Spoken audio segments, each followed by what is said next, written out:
Rather who say or Broni say or bad girl activation. Be one who I made na meaning so up a tattoo and when I'm who ye Nabusian ending. Okay. Both sides. Our Broni team says a white team because the caliber of Lumba or no will change the history of Ghanaian life. And your mother and you're happy with it. Broni and car and you see na be who and your fridge na be who and your condition. Ni American say Lumba has led Wejai legacy. Nana ne baby ebe sie no ne baby ebe kra na enye se ejapo ma abusia. Music amedium ho ya. Lumba sie na chi ba bronsam bia. One thing fin ho e friend Papa She. Ono said the destiny can never manipulate. One manipulating. Ono manipulating akosia sewa. Who say who can see keyboard no use here. That was what I was suspecting. E wo baby a ye see no. E na de ni kwa na me expect say ye besi wo ho. Lumba was asafo bi a esen tourist sites. Obi etimi call musician bi etimi call reflect etie ni nyum ni bi anka wudu ho na instead of fridge no enyum wo ho wudu ho na e bo nyum. People can go there to say Michael Jackson and then Michael's place has become a museum. Worldwide people flag for that. Na aha no yaye ne say ni fie enti se no odo Broni no na wo ko hwe na na say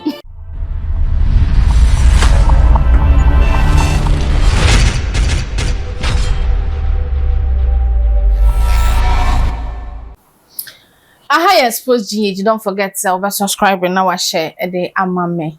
You wanting 10 video ni so nyina fancy your numbers no betimi afre na ye no dinsa wo so opem say ye promo bi edema wo akwanya e wo ho no mo edema abusua 1 year nie a entokwa kese akoso wo man Ghana mu a ebinsi da na entokwa we no etenkuro na kwasi adai ena entokwa no ye hu ni fapem anything eye Daddy Lumba Ghana for we asima nyina nyum tuni kese ba ko a wo ya ye said eye Lowkey Dubai ofiri mu no na busua ebo modern ekun yi be ma na busua na yire mu mienu ano ne omote ya ba ko se ba ko ye mpana ba ko nso se ba ko ye yire afi ye se mpana ne ye yire e ma ye nya odo Broni ye nya kosua se wa etim e ma court nsem be mo eno ana ya finhia da a wodi ye na manfo kan ye pe bebe hu Daddy Lumba hefa na yesie no hefa na identify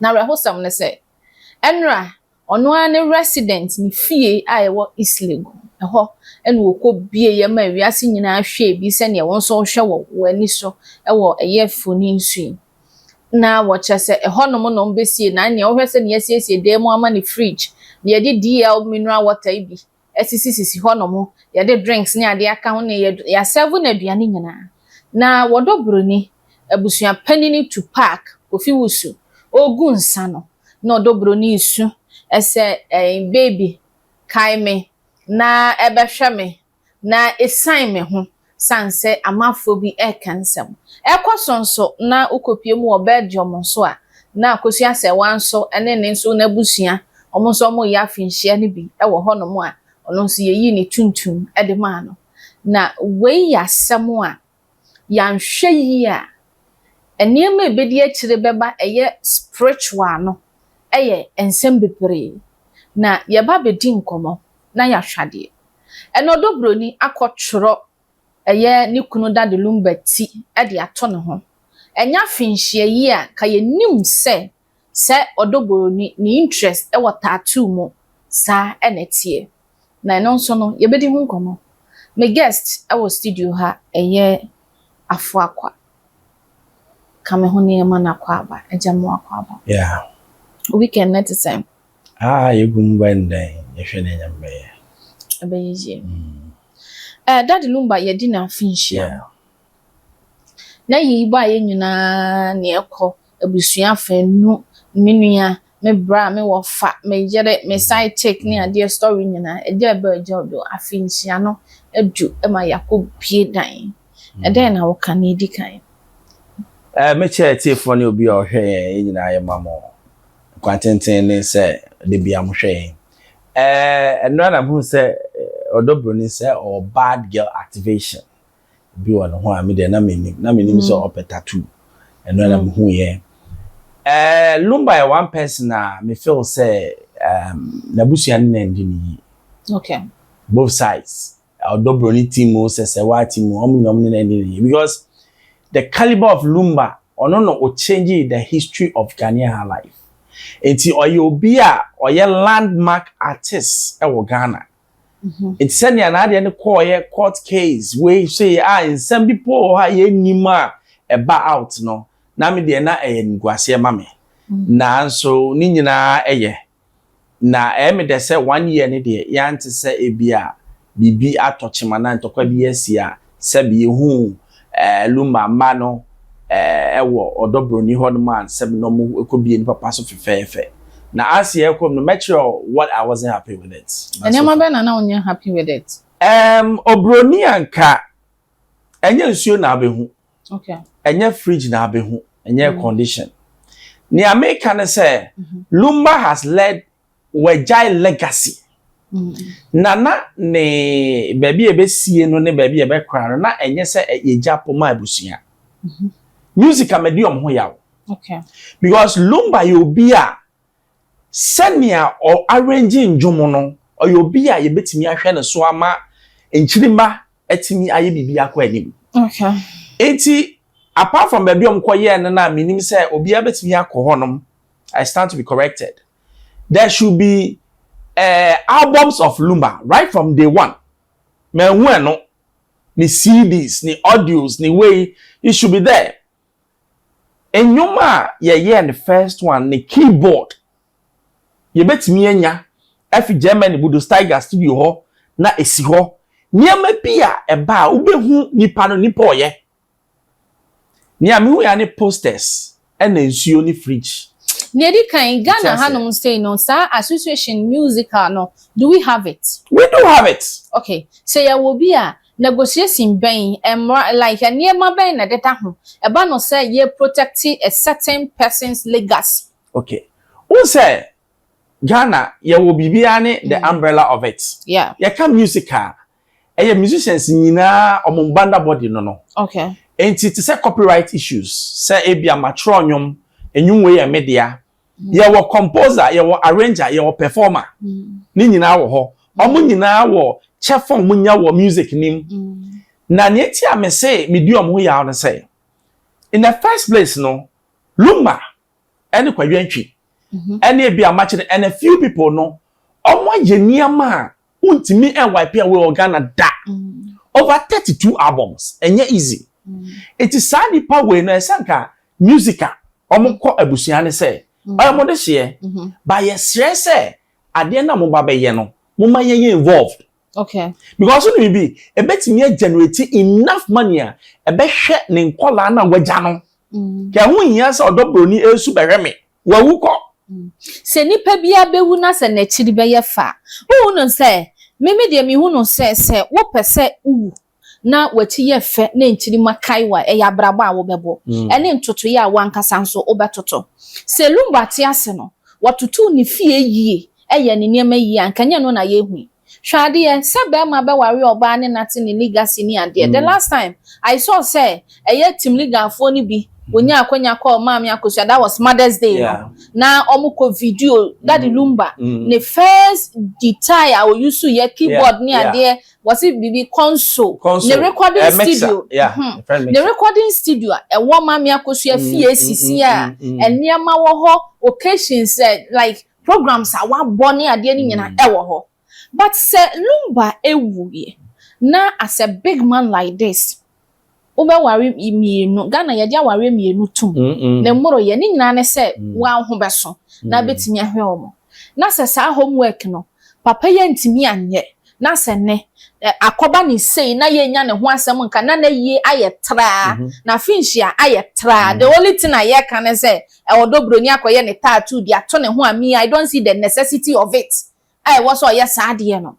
na mimi blame Lumba wanya ni homework yi obrano menya emotional like I'm not emotional because I feel say yes dimpa wo hoyi yes ahonya unse obi wo ho no ma sebi kafa omo wo kase bi wo se no ne fo kra wo ne nkae hwene ma Lumba be ye Lumba nwum bie ni ho no mo ene wote a feel the song ben fa ho ni ba bia ye bo nwom no wote beat a wadwen be koso it tells you ne legacy no and the kind of literacy or use ye at the true and no the words of it no one kasa no e kasa chiro a school the life of life what I say into such a man no I'm expecting much from him with such a man say obi wo ho no mo a like my papa like this na di bia wo ye in a day ade eche a otworo bibia ato ho obo date wo kona okosra no obetworo no aboni date o keep those things no ochira woni ho no obi fa obeti mo say papa we olive this Lumba you be upon any power ni omotena ye ni omoye adwuma ene ade no I'm expecting much from him sa gru di e course say ubewu sabi ye hwe Lumba wu ye ya apart from nabusua panin to pack a ono meka so ye panini ye nyam paninfo bi a wo mu gina ye se ye gina ma papa yi na ya hwe ne niam so anase wa appoint yen wayi yen ama ya salete na ya hwe ne niam na ma ya toto we kwa ha se ye nya sankrofo ni bi ama mu gina na se ototo sa niam ni yi a eno na nka ye benyo bi a oye nyansani se bi kafra we use that word a obekọ this musical for ne ho na woni o matena se na o ma plan na so bi ti say Roman father eya o manager na wuwu so no be manage wayie e de ka ho manage na Roman father o manage oh no manage ye no the man manage no let me clarify this who say initially what people don't know is say time Lumba wu ye no it was all world yeah akosua Broni odo Broni ene akosua sewa omo ye one yes. And no year in 1 week, no. Come. Thank you. It's not him say it was going to happen. Now, 1 year, no, only nipa or air some we are saying. Only nipa air some. Yawu can in the ampo, but nipa say blame me a papashi. Only bibi say yet way. Bema, me a bema. Sabe enyo baba kuna na wo wiase yeah ade am papa chem ne say o ma no mo mu so me ba ko na o hwe sane a Lumba ba se wa bro akosua se wa ne wo ye the one ne odo Broni ne ti a e kire se ne papa no wa ya ade o ma ne ba ne hu se o ma me nie o ma me nsu nie ne matu no oba ne Kelvin no the way almost tari odo Broni and pictures am who and me say no cry the entire ne de obi a pe fame obi yes say obi one fan say or the ne kwase a penini tie enya masam e ma no de ye dan a they will come together. Who told you that? E ma no who told you? Enya no ma ba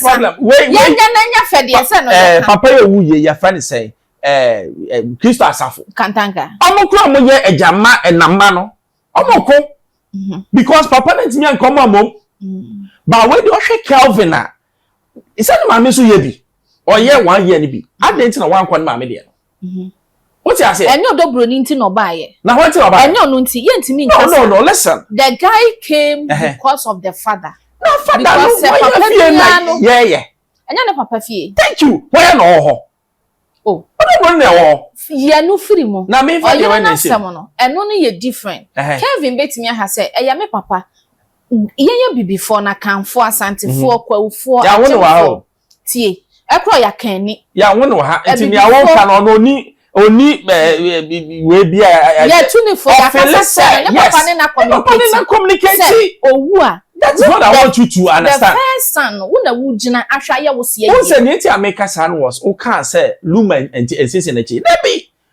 Lumba sese na chi ba bronsam bia one thing fi ne ho e friend papa she no said the destiny can never manipulate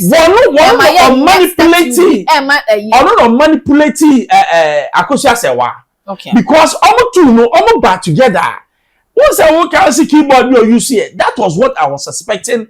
And what baby you see no. And I didn't quite me expect to say you be see wo. Lumba was a phobia. SN tourist sites.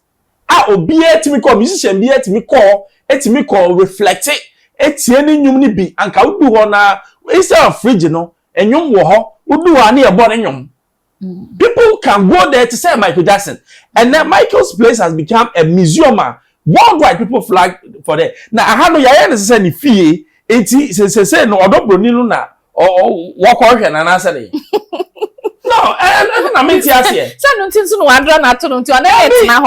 No than the body baby obefa bia no na. I know your legacy uja.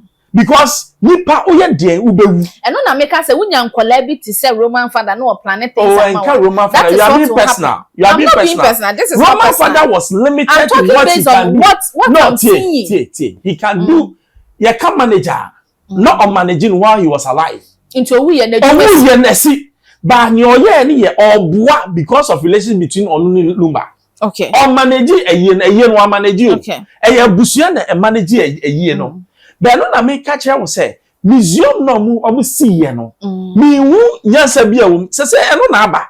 Ubekọ na ACC so na TV so. Enya museum ayi ena me dia me friend museum. Enya museum ayi na esno museum. Museum no yes. Kwame Nkrumah museum. Say hono she. Mame kan sam. Ana ya hono she. See, me say mame kan sam che. Kwame Nkrumah museum. Ya ne purposely say.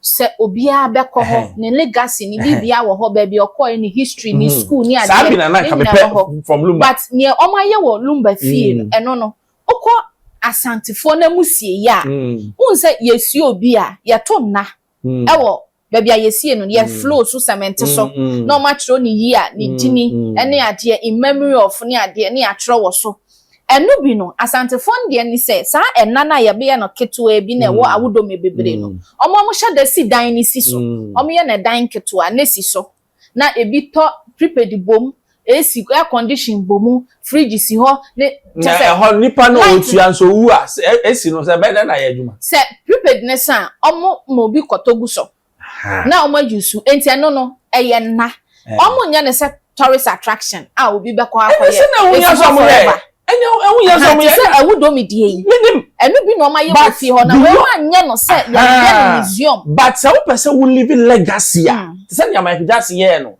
yakobie yes when even globes not share good for people to see and what it be inspire a lot of people yeah what can Matthias you but the sika for say almost take owo to the next level say why you dying why you dey you haven't lived a legacy for your mom ma o ma menye baby a metimi akọ na the history the way Paul bre hwe wo ne struggles of fame ni decisions o ye me fa ban film na ekoye baby a conditions so na nsuo luma nsuo na siso asa nsuo no me de kwa dey me ba no ma na me ye dey omo yi no drink nyana ka ho na me na aye den okay what you say e before won ye dwen ne ye nwen da ache okay but ade we nyeti am me di music ahụ ya say music for partner abusua na and a process na eba no e bia 30% kwa music 70 kwa abusua no wa ubetimi edidi for lifetime eno na ye akanfo wade bi a wo ya ye say ye yi eyi paso hene eye betofia eye a was select a few people say eye papa na wu ye maami na wu ya ema no ba ko ka ho abusua ba ko ka ho ordinary people ebi asori na okwa ba ko ka ho ene ye hwe omo a abusua no mo ebi anadamfo bi a onim rounds bi a na nipa ne ye na ye de na be ka ho enti ebi a they are 6 8 na ye create sa committee no na say omo no mo hwe eyie no na ya mo capital bi say mo nye na book da so enti omo planning they are the planning committee for the funeral enti say that Sunday we be call so a eno na this committee no omo de sa request no ebe kwa musical phone ho musical ebe work to krana they are limited unless you have accepted no it's not right it's not right David no meti hey as a journalist me join journalism association se mewu a ye mfa let them call yeah they don't know I'm there it means musical is not proactive Debbie omo proactive see they are proactive when you tell me proactive Mr. me o de Mr. me mama so me come there area simo say what to say obi be your program and I say nipa na wu ya catch them what ye no ewo de ba po film obi akobi wakwakohwe but official letter should be served official letter ne kwa na why say o man say music na no ye dey say music for crank ho bi no msi sa dan no no kure There is a music account on music. No. Say music account you see then music should be banned. I'm telling you, not just so many years. Because so many make us ano. Share you will be a friend business plan. Okay. Music on a woo because almost music. Now, Lumba or your idea music between the Enyeska. But I'm say chairman of music and well tourism crab betimi agye sa business. Thank you. Iti Lumba na me afie ho no sha ho no sha ho ye. Okay, yamra ye. Oh yeah, say nyina de. O che fie ho ye de. Na condition bogu no so o de ye de. Abusia ade baako a me wa problem a na me tie America ase. Sabi akaniba minimum amamre ene amane se odobroni adro that Lumba to ne nsa ho a mesi so pose ni kuna ye no ye NCP obi be bisa sa aden se obi ye kuna won free kuna ye no yenyi tuntum ni ngu ye ngu nsasa ne Sunday yo mo ye ya you have no right to do a tattoo chebi oye na that day no mo enya that day omo yi o demo videos aba pre-videos aba outer they are okoye omo yama no ya draw nyina ya video ye wie ya wash ni nyina ya video di abati so bi be ya wedding okoye photo shoot no ni nyina ba I kire say wo ye yansa because during the process no there was people who were streaming live e wo fie ho ye gu nsam wie ye okoye tuntum no odi kan shatade white kakra kata ne ha a obo duku fine hu se nanim no raw o wie no ko insa ne ye ne makeup videos wo ho ye ni makeup we your sesan ye hwa tattoo the dance papa in the boho no now the question is a legacy okunani a legacy na se why legacy bible mpo se owo na tete ni pantem obi betimi atena se me wale papa je so nware bi msa no me wale bi me net but se odobroni atimi ayese ya me I say odobroni ne raw life ankasa na wiase mu abrabo na opeso bonekra sene na that Lumba che no at the age of 14 years awoko court awoko kan wo ho no na say that Lumba atna again any Jesus wa mana say bad girl activation after that wa mana fele ya wo sabe be ma bia ono otna oja wa ntimi mfo obi ya bia okay I say wa de na asi Lumba ye so huge say akosua Broni efense odo Broni osan ware biema ebe me ya how yes there are people only net na wi I say oni wi asin na atena apem in memory of Nipano because of the respect and the love our man no utimi hye wakonos na nka say me fa be ma bia ya dis no inti anu symbol na e won nsa ho no to you know how do you see it say is it okay? Or a bad girl activation. Send your kind. I'm saying that side and one and so. But me, me who say symbol way. So we a bear macana wire akosia Bronia. On the akosia. Hey, oko wire odo Bronia. Na say also utinye. Because this means say she is with me. And that spiritually means say Lumba. O shanako mo mistake. Abusia yete ha. Ya hwe ne be kwa akosi. Amanfo chiro nkrofo din ebewi akire no madane ne flowers amanfo tattoo nkrofo anim ebewi akire no makoye ne pot ebi kra ye ne lion ebi ye ne scorpion ne ade enti no ye hwe se years to come odobroni bekoso have tattoo no won nsa ho or it's not permanent because tattoo ni wo mutu ebi wo ya permanent ebi wo anya permanent for adwen chira fa comment section asena like video no na share e fama me makra